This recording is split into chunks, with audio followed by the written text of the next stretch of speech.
At first, it is only a sound, a subtle stiffening of the world. The orange grove outside Tampa hangs in the dark like 1,000 small suns. And then without, Draminich globe goes hard under a breath that doesn't belong this far south. You can hear it if you've been here your whole life. The leaves talk differently when they freeze, a papery chatter that runs row to row. Thomas Carter lifts a lantern and moves through the lanes, the light brushing trunks painted white with lime against sun and insects that have nothing to do with what has come tonight. His wife Hattie follows, skirt brushing frost-stiff grass, a blanket over one shoulder and their youngest, wrapped in another against her chest. Thomas lays the lantern under a tree and looks at the thermometer nailed to a post. The mercury's not moving so much as hiding. He cups his hands around it as if warmth is a thing you can give to glass. On the coast road into town, a white flag with a black square in its middle shakes itself awake on the post office mast-weather bureau's cold wave. Worn and hoisted at dusk when the telegraph from Jacksonville tapped out a message with more consonance than comfort. Across the United States, barometers have been rising all day, past 31 inches of mercury in places that keep old records close to their chests. On the maps in Washington penned paper with inked lines that try to corral a continent in Arctic high sits swollen and serene over the plains. A cold engine 70 degrees wide, and everything between it and the Gulf of Mexico is merely a road. In a brick building 1 block from the Capitol Dome, Chief Willis Elmore stands at a table under a gas lamp, sleeves rolled back. He has 3 telegraph slips fanned in a hand and a 4th held low, like a playing card he isn't ready to lay down. Savannah reporting sleet, he says to the room. Pensacola hard freeze. Temp unknown. Here's a map on which the lines mean temperature, a set of isotherms bending south like iron rails in a fire. He taps the Gulf Coast with a pencil blunt from too many midnight meetings. A Gulf flow is forming, he says, almost to himself. If it rides up the coast into this, he doesn't finish. He doesn't have to. The men in that room have been translating sky into letters for years. They know what comes when wet air and Arctic air shake hands. Far north, in a Virginia cut where the railroad snakes, under a stand of yellow pine, a night train slows and then stops. Elijah Keene.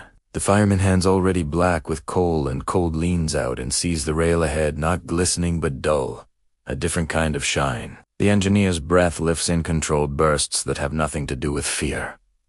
Glaze, he says. Their breath makes clouds. The telegrapher, back at the last junction, had spoken without lifting his eyes. Wires sagging with rhyme. Keep your speed honest. The storm, unseen yet, has plugged itself in. South again, Thomas ticks an orange in both hands and presses his ear against it. An old trick he learned from a man who learned it from a man who said you can hear the fruit cry when it freezes hard enough to crack. He feels nothing but the cold working through his bones. The grove exhales a breath he can see, and his own breath joins it. And for a moment he feels like he is in a church of tiny haze where everything has been made visible, and he is smaller than he thought. Someone in the dark. Tua Rosobert knocks a ladder against a trunk. Another throws down a blanket that spreads over the low branches, like a consolation. Oil burner smudge pots it, unlit at some rose ends. Still rare on a poor man's land. The Carters have none. They have only prayer and blankets, and the way both hands know a saw. The telegraph splits the night between Tampa and Washington anew, Orleans and Norfolk with messages that stutter and then race. Hard freeze warning.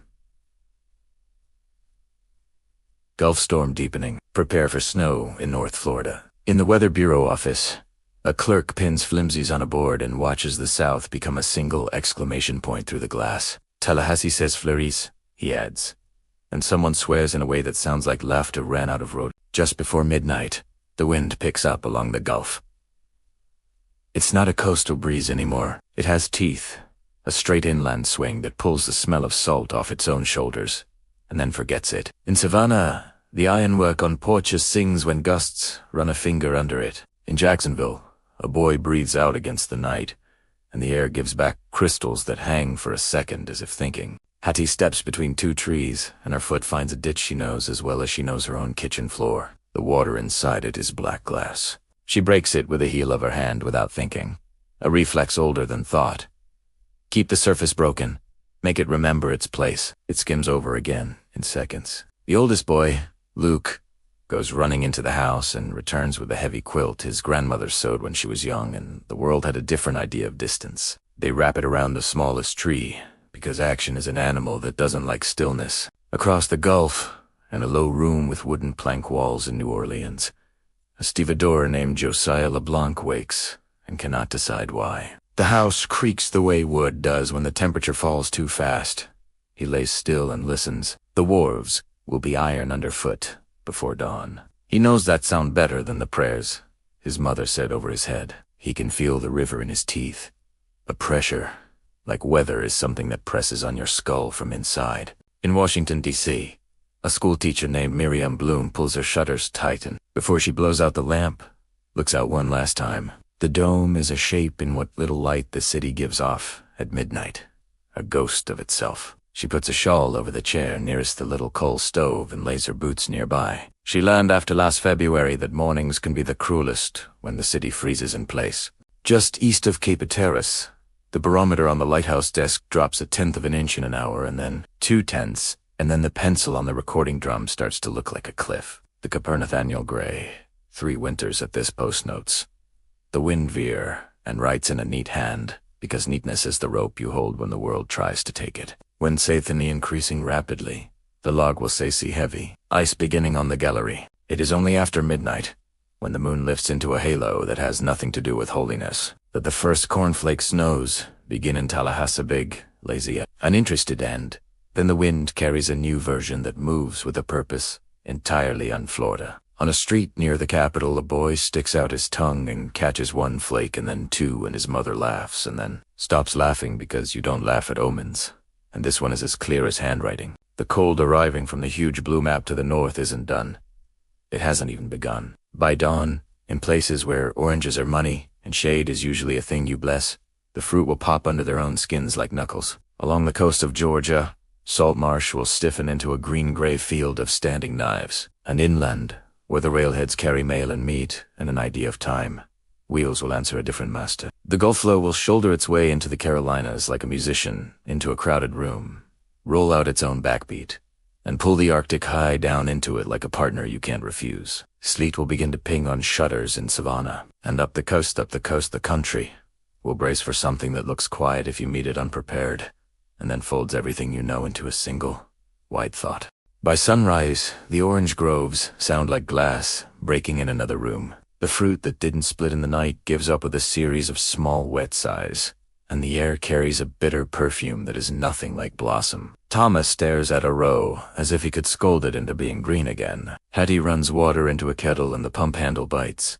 She bites back. The frost on the fence rails is thick, like lard. When she lifts her hand from the pump grip, a skin of ice has glued her palm to iron for a second, and she pulls away softly, not wanting to leave anything behind. North Florida wakes into something between a miracle and a transgression. Tallahassee's steps were a fringe of white. The statue of the soldier in front of the old Capitol has a hat dusted with what makes people tell lies to themselves about permanence. The snow falls, real and then hard, and then the wind makes it unreasonable. A teamster slaps a mule lightly, because the animal refuses to understand ground that moves. In Jacksonville, wagon ruts become small trenches, with edges like pastry. A man pulls a cigar from his mouth and looks at it as if it had the answer inside. The Weather Bureau's telegrams take on a rhythm of absolutes. Temperatures approaching record lows through Deep South stop, Snow reported. Tallahassee, Jacksonville, Savannah stop, storm center forming near Gulf will move northeast along coast stop. Clerks run. Boys carry messages to post offices where the white and black cold wave flags already fly. In Washington, Moore has a new map laid out. The red pencil invented for danger, and the blue for cold making a barber's pole up the Atlantic side of the country. He taps the mid-Atlantic with the eraser. Here, he tells the room. If it deepens off Hatteras, the gradient will be. He swallows a number. Tell the city to prepare. Prepare is a generous verb for a place with as many horses as automobiles, and only so much coal in the bins. In Georgia, a day that should have been about planting tobacco becomes a day about cutting wood. Dakota's nearest neighbor, an older man named Mr. Abernathy, stands in his yard and looks at his citrus, the few trees he tended after the freeze in '95, and he knows in a second that the question isn't this year's crop. It's the tree's heart. He lifts his hat and scratches his head because ritual is a comfort, and then he goes for his saw. The new low up along the Carolinas wraps itself in moisture and shoulders into that deep, hard reservoir of air and starts spinning for real. Hatteras takes it full in the face. The keeper notes, gusts at 50 and then 60. The sea stacks itself into orderly ranks with white muscles at their tops, marching in with a regimented fury that looks almost reasonable until you feel it through floor planks. The lighthouse whispers as every surface learns to hold ice. Nathaniel goes to the gallery and breaks it off the railings with a mallet. It sounds like ringing a bell no one asked to hear. In Washington, the first snow arrives without much warning, and then the flakes thicken in a way that changes how your lungs feel about being outside. Miriam drags 2 buckets of coal up the steps and into the front room. A streetcar squeals on the bend, and then stops, and then stays stopped. A driver jumps down and stares at the trolley wire that is now a white rope. Boys run out to sled on a hill that had no name before this morning. A policeman waves traffic that is both horse and motor and foot in apology. By noon, the telegraph office at the rail yard is full of men cradling hats in front of their stomachs, like the clothes themselves could be a request. The clerk at the window says there is nothing moving south. There is barely anything moving north. The wires sing so beautifully in the wind that a man puts his hand to the pole to feel the song. Josiah in New Orleans walks to the river and sees something he has only known in his grandfather's stories.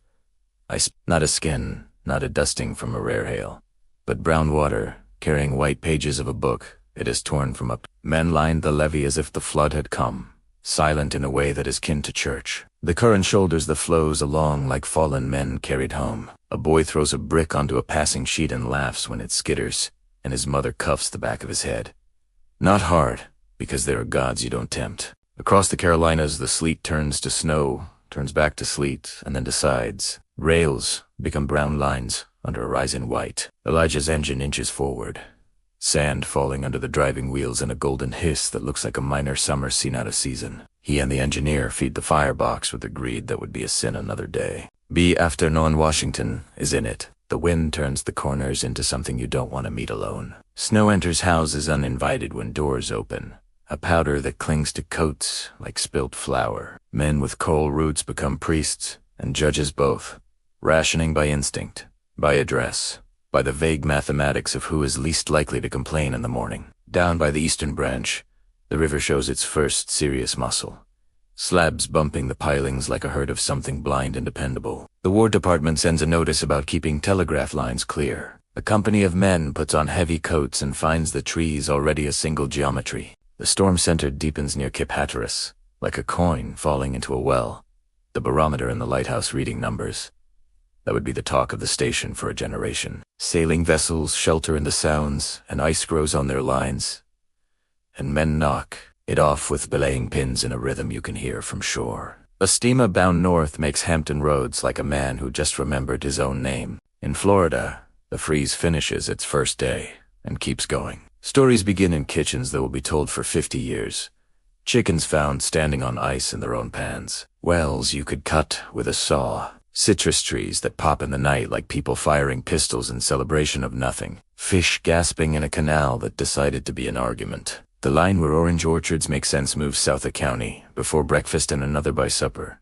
And the men who thought their fortunes were latched to a latitude feel the hinge come undone. The great freeze of '95 had taught them humility. This one tutors in finality. By evening, the Washington streetcars are abandoned where they stopped. Horses led off with blankets over their backs and frosts growing on the whiskers that make their faces look like old men. Miriam's neighbor knocks with a loaf of bread half frozen in the middle, and when she thanks him, they both laugh because it sounds like a punchline without a joke. The city's lamps glow into halos of their own, the snow making every source of light a small, generous planet. Somewhere a violin finds a tune that used to be about spring.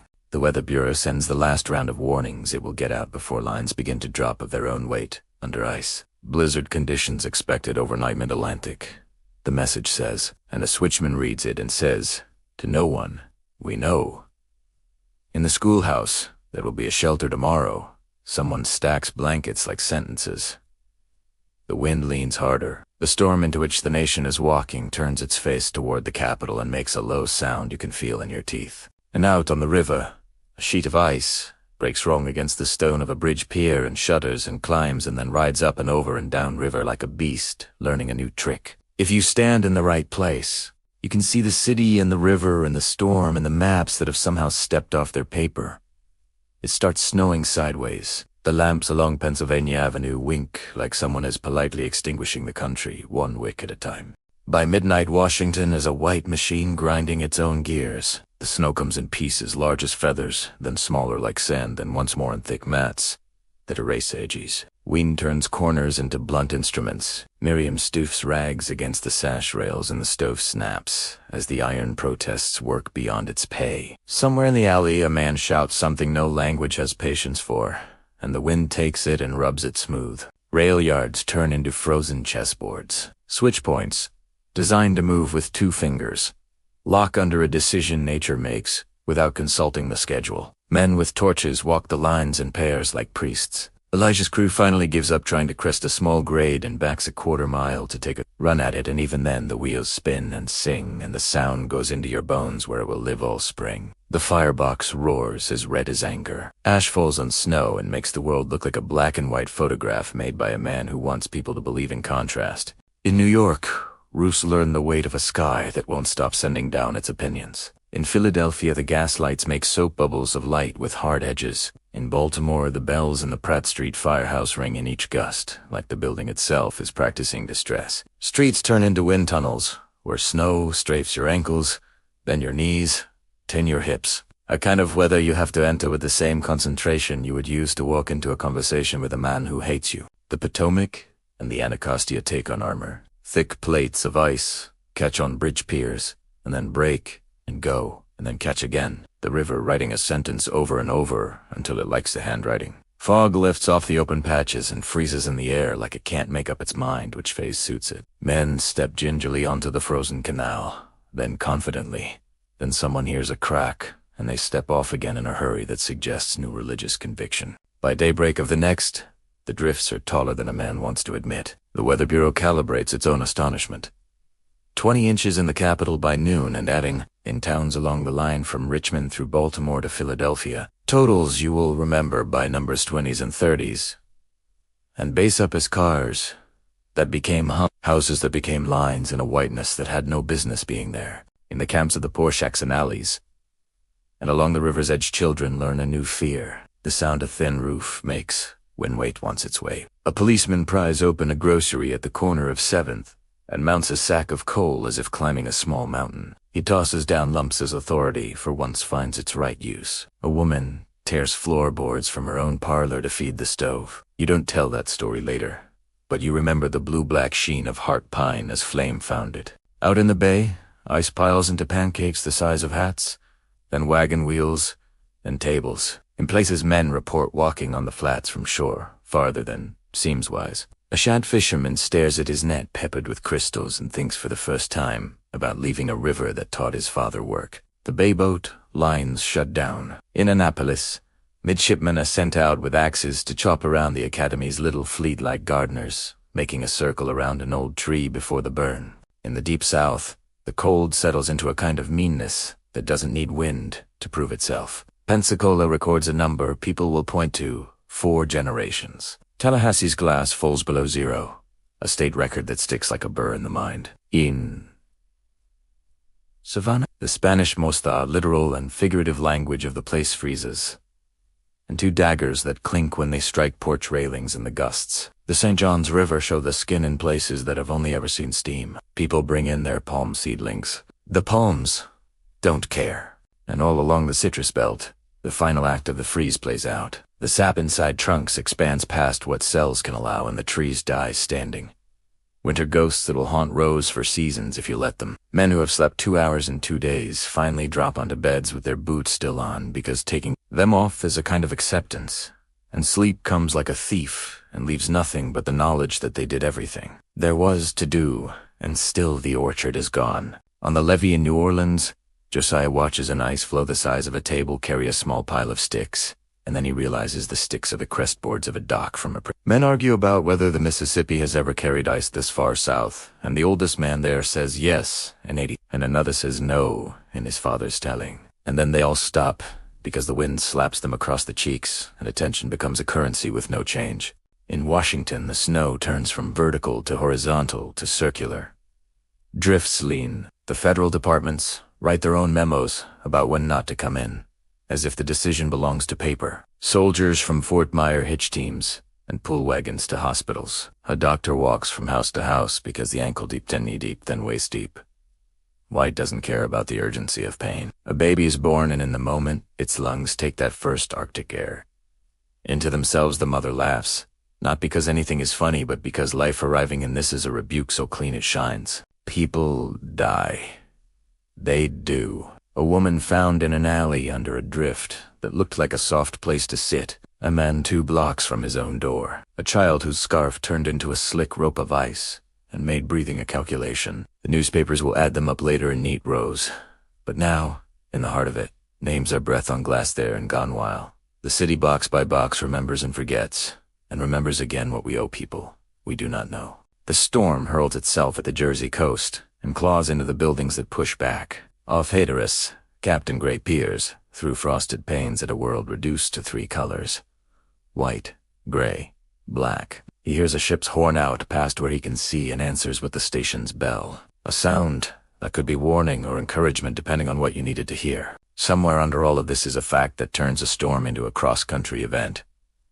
The cold isn't a visitor. It's an occupation. The Arctic high still sits heavy over the plains like an iron kettle, sending down spokes of air that reach farther each hour. In Kansas, the mercury has done strange parlor tricks. In the Carolinas, it selects homes and churches alike to test their chimneys' resolve. In cities, the thin line between enough coal and not enough is crossed quietly. In farmhouses, the pantry shelves become ledgers. The blizzard is not just wind and snow. It is the hand that holds those pages shut longer than you thought possible.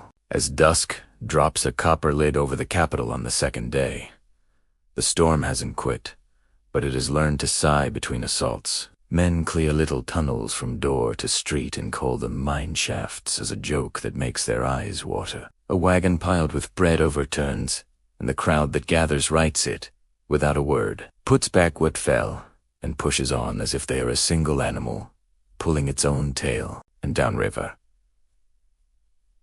In New Orleans, as night takes the edges off ice and everything becomes suggestion and breath again, the flows knock each other with hollow, cathedral sounds. Josiah closes his eyes to listen and realizes he is hearing Kansas and Tennessee and Arkansas in those notes. Hearing a nation made into something that moves. He opens his eyes and looks out over a river he has known his whole life and does the math backward. If there is ice here, then what is happening up there must be a thing no one alive remembers seeing. He breathes into his hands and waits for a sun that will not compare itself to any other. The storm drifts north and refuses to quit its job between Philadelphia and New York. The rails become pale corridors sawn out of drifts by men who have forgot how to bend their fingers. Telegraph lines that held up through the first day finally lay down under ice and tired wood. A lineman climbs with gaffs and a leather belt and looks down through a veil of snow at a road with no vehicles. The quiet of kindness he will not get often. He knocks ice from crossarms with a hammer, and the pieces go ringing into a world that sounds like glassware singing in a restaurant where no one has a reservation. In the coal towns, coal is the subject and the verb. Deliverymen sleep on sacks to keep others from walking off with them, and then shake themselves awake as if waking was a favor they are paying the city. The mayor of Washington makes a proclamation that is more wish than law. The War Department opens stables to store coal because they have locked doors and men who answer roll call. In houses, people move from room to room, shuttering places they would have used yesterday, bringing their world down to a stove and a chair and a bed, collapsing like a city that has decided to live in its own heart for a while. In the mountains, cold has the dignity of a cathedral. The air up Canaan Valley is so clean and hard it rings. A man chopping wood stops when the axe blade throws sparks against the frozen heart of a red oak and laughs. Arkansan or Alabamian? The sound of an axe on a day like this is the country remembering itself. Livestock huddle. Chickens startle themselves awake and then drift into the kind of torpor that is not sleep and is not death yet either. In the Appalachians, a party of men goes out to bring in someone who did not come home and finds instead a shape erased by the wind. And they bring home the shape because the work is the same. At sea, the storm has become one that blows with an engineer's attention to balance and pressure, and one that applies art. Off the Jersey Capes, the horizon disappears, then returns as white curtains go up and down. Inti sound schooners caught at anchor lay down like exhausted animals, masts sketching in their ropes. Nathaniel writes again, fingers cramped, glass still falling, drift around the light increased. The lamp burns on, turning 4 ships that have no more use for light than an angel does for maps. The keeper is a man who has been told all his life that some work is necessary whether or not anybody sees it. In Flora, the second morning teaches what final means. Across Marion County and down toward Polk, men walk rows and cut bark and find only brown. What lived will be twiggy and uncertain for years. What died will need to be pulled, and most of the pulling will be done by men who thought they had been planting for their grandchildren. The line of citrus shifts south on a map that, until this week, people thought had been written with better ink. Some take wagons and move on while there are still wagon wheels to trust. Others stay and dig and try to work a miracle by repetition. In New Orleans, the ice thins into slush and then goes to memory. But memory sits there like a man who won't leave the porch. Josiah watches work crews throw salt where wagons slide and thinks about what the river showed him. He buys an extra coffee because the man set behind the counter with the red ears looks like someone who needs to hold a hot thing. Church bells ring in a register so clear it feels like the sky was washed. The storm throws its last broad shoulders into New England.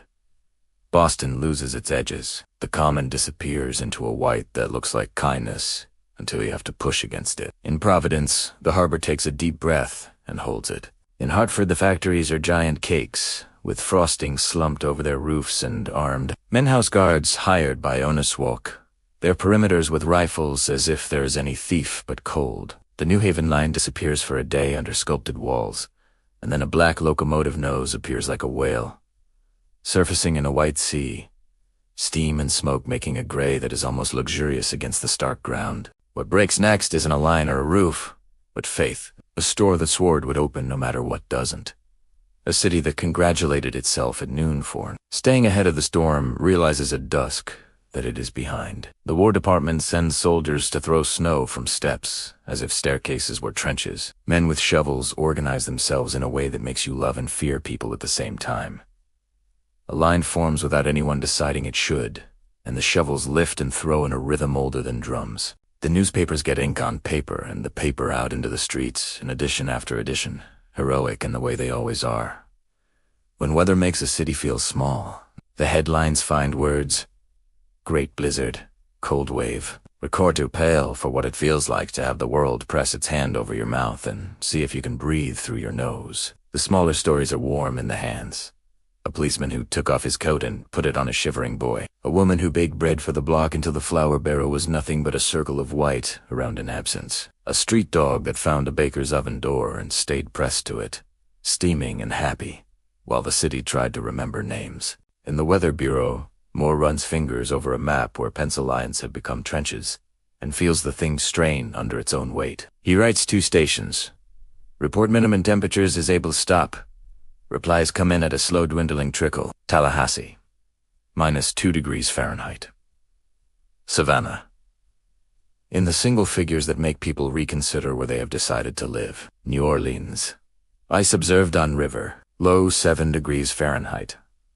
Washington. The thermometer list looks like a train schedule to a place no one intends to visit again. Out west, the continent makes itself known as part of this story. Texas holds a freezing breath. In the Indian Territory, smoke goes straight up from stovepipes into a sky that doesn't bother to move it. In the Midwest, livestock counters click in a colder register. Railroads decide that trains will sit in sidings, while men bang couplers apart with tools they heat in barrels. The cold is a fact. Men are adjectives. By the second night, the snow in the cities isn't growing as fast, but the air hurts worse. The sky shows stars for the first time in 2 days, and the temperature goes down as if God took the country out of the oven and set it in a draft. The sound changes. You don't hear wind so much. You hear wood. Houses whisper as they shrink back into themselves. Fences tick. Trees pop like rifles. Somewhere, a dog barks, and the bark turns into a cloud that freezes and falls, and becomes part of a small drift that will be gone by noon tomorrow, but matters very much now, because it is the last straw for a doorstep A woman has swept 6 times today already. At dawn, the sun throws a pale coin low across the snow, and the country sees what it has become. Streets hope, and then balk, and then accept instead of fighting. Men start their 3rd day of moving white from one place to another, and it feels like bailing a ship with a cough syrup bottle. Telegrams go out. Relief train departed, Baltimore stop, bread and coal stop. In a line at a pump. Women share a bit of sugar as if sugar was a story you tell to feel warmer. And before the day can decide what it will be, the cold takes one last decision and drops its teeth into the nation. Thermometers go places. They were not designed to go in counties where people use them as decoration. In Washington, the breath inside houses looks like the breath outside. In Savannah, the moss on the live oaks fuses into glass braids. Along the Mississippi, men step into boats that crunch like cookies and push off into a river that has decided to practice being something else. The blizzard's drama has moved on, but the cold simple, monstrous, named only by a number now, does what it came to do. When it breaks, it does not break with a noise. The sun comes up over a city that has fashioned itself into smaller, warmer rooms, and the air, though still a slap, has less contempt in it. The wind turns from knife to spoon. Snowbanks edge off their own brilliance. Men who felt ancient at 40 creak less when they stand. In the south, a thaw begins without glory. A tired eyelid lowered. In the north, the cold holds at a slightly more humane pitch. A tyrant who decides he's made his point. What follows is the part that makes the story into a map. The dig, and the count, and the choosing. Streets open in Washington like secret doors you didn't know the city had. Horse teams pull plows into urban canyons and create passage with a grace that's more bronze than blood. Soldiers shovel the Capitol steps in lines. The newspapers run photographs. Children on sleds in places that were never supposed to be for sledding. A pie on a windowsill turning to glass. A priest spilling incense that freezes in the Thoroughballs chain. The numbers begin to settle. 20 inches here, 30 there. A record low in the Capitol. People will remember the way they remember a piece of gossip that turned out to be true. Mississippi River ice observed at New Orleans like an act in a book of miracles with tight binding. Casualty lists appear not as names, but as circumstances at first frozen and drift near home. Coal gas, exposure, and then as names in small type, because type is always too small for grief. The total across the affected states climbs into hundreds, making this as national as the barometer suggested. Accidents, collapses, disasters of minutes that will remain hours in the lives around them. When you talk about them later, you will leave out the inches and the degrees and speak instead about that man and that woman and that morning. In Florida, the damage reveals itself as a landscape. Whole groves blacken into a color you don't want on living things. Men go row to row with knives and come back with the same answer. Cut low, cut to the white, and hope. Or load the wagons and pull every root and admit, aloud, that the line has moved. The citrus belt slides south on the chalkboard in schoolrooms. Not grudgingly, but decisively. Tiny towns reinvent themselves or watch themselves erode. Plant breeders and nurserymen get letters like prayers. The next generation of trees will carry memory in their cambium. A tolerance for cobalt. With this winter's loss, the Great Freeze is 95 and now 99 right in people's hands, where counties end and where chance begins. North Florida will grow other things. The Indian River region and beyond will take the fruit and the money and everything that follows money. Railroads inventory their shame and their resilience. The benches and stations are still with sleeping men who look like cargo wrapped in wool. Crews knock coal into couplers and get trains rolling again. Proud in a way that has nothing to do with flags. They deliver bread and salt and then lumber as the breakage is discovered roof by roof. Insurance men write in notebooks that smell of glue and judgment. City councils hold emergency sessions on steam heat and how a city stores coal, on the deployment of snowplows that start as horses and become machines over the next decade. A winter that froze things explains how to modernize two people who don't use that word yet. The Weather Bureau writes its own after-action scripture. In boardrooms with stovepipes, that sigh. Staff compile bulletins. Barometers above 31 inches across the plains. A record that speaks of the great anticyclone that sat like a church dome over half a nation. A coastal low born in the Gulf that rode the coast like a raider. Minima, that will be cited for 100 years menos dos. Ife in Tayase. 7 degrees Fahrenheit in New Orleans. Readings in Washington and Richmond. that will outlive monuments. Cold wave flags there, simple white, with black square R, described as a help. And the Bureau pledges more stations in the south, more telephones to carry warnings when wires wear coats of ice and sag to their knees. The language in those reports is dry. Under it is relief and a chastened pride. Science did not stop this, but it named it fast enough for some to move.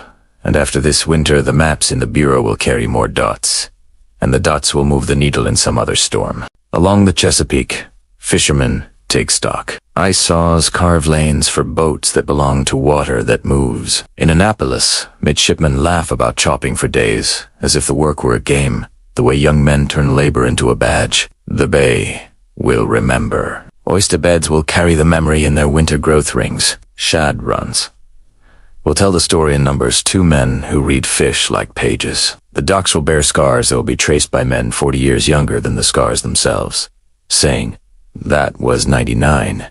And someone else will say, "No, the one you're thinking of came later." And both will be right, because weather's calendar and scripture both. In New Orleans, the river forgets ice as quickly as it can, but people don't.